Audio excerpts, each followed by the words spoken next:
ৰাতিপুৱাৰ পৰা মিলত ধানকেইটা বান্ধি আৰু ধুনীয়াকৈ পথাৰলৈ বুলি আহিলোঁ আৰু আজি পথাৰত মানে সাৰ দিম বহুত দিনৰ পৰা ভাবি আছোঁ সাৰ দিম বুলি কিন্তু পানী নোহোৱাৰ কাৰণে দিব পৰা নাই পথাৰ একদম শুকাই গৈছে কেইদিনমান আগতে কি ধুনীয়াকৈ পানী আছিল কিন্তু বৰ্তমান একেবাৰে পানীয়ে নাই আৰু এইটো হ'ল আমাৰ আই ফিল্টাৰটো পথাৰৰ আৰু এইখিনি হ'ল সাৰ আনিছোঁ ইউৰিয়া তো ধুনীয়াকৈ দিম সাৰ দিম বুলি ভাবিছিলোঁ কিন্তু পথাৰত একেবাৰে পানী নাই তথাপিও দি যাওঁ আৰু পানী আহিলে আহিল ভগৱানৰ কৃপাত দি যাওঁ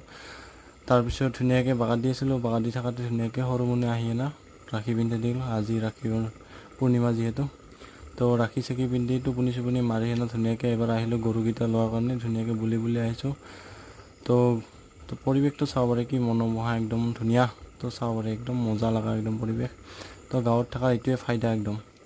তাৰপিছত দি পেলাই অলপমান জাপিয়াই তো তাৰ কাৰণে ধুনীয়াকৈ খুন্দি অলপমান জাপিয়াই লওঁ তাৰপিছত ঘৰত আহি আৰু মোৰ মানে আজি ৰান্ধনিৰ দায়িত্ব পালন কৰিলোঁ মানে আজি গাহৰি আনিছোঁ গাহৰি খাব লাগে।